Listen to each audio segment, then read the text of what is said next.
কাকু কি ও কাকু কি হইছে? আমনে জোয়ান মাতার কি বিয়া হরছেন?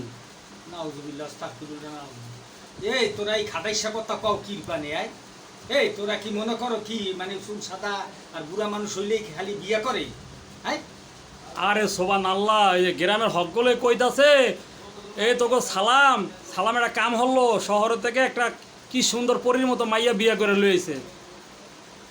শুনছো শুনছো কারবারটা এত জম্মের টাউটা এই দেওয়া হন আবার এই যে ভিডিও করতে আছে ইয়ে নিয়ে সার্ভে আনে ঠিক আছে পরে মোর নাত পুরা দেখবে মোর এই পুতের বউ দেখবে পোলা দেখবে তোমার দাদি দেখবে হ্যাঁ লাগবে হ্যাঁ মোর সংসার একটা কাউ এখন কথা হইল রে কাকু, শোনেন কাকু কাকু এই যে ভাবি আপনি চুপ থাকেন, সরি কাকু সত্যি করে কোন রহস্য কি, এটা কি মাইয়া বিয়া হয়ে লইছে সামনে?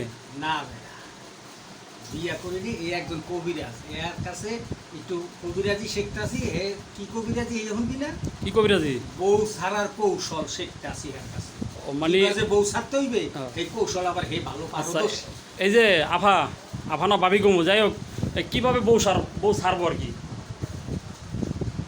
কিভাবে বউ ছাড়বো? কেন আমি তার ভালোবাসবো, সে আমার কাছে আসলে অন্যজনকে ছেড়ে দেবো? তার মানে আপনি একটা ম্যাগনেট কাকু, হে কি ম্যাগনেট? বুঝে নিও চুম্মুকে টানে।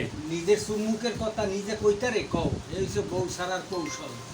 এ যদি একজনের কাছে গিয়ে বহে তো দূর থেকে আরেকজনে দেখবে কইবে দেখো কাম তো বইটা গেছে, কারণ জুয়ান মানুষ না ঠিক আছে। এই যে যেমন তুমি মোরে হানে হেনে পাশে বহাইয়া এই যে কথাগুলা যে কইলাম যদি তোমার দাদি দেয় তো হ্যাঁ তো হাসাই মনে করবে।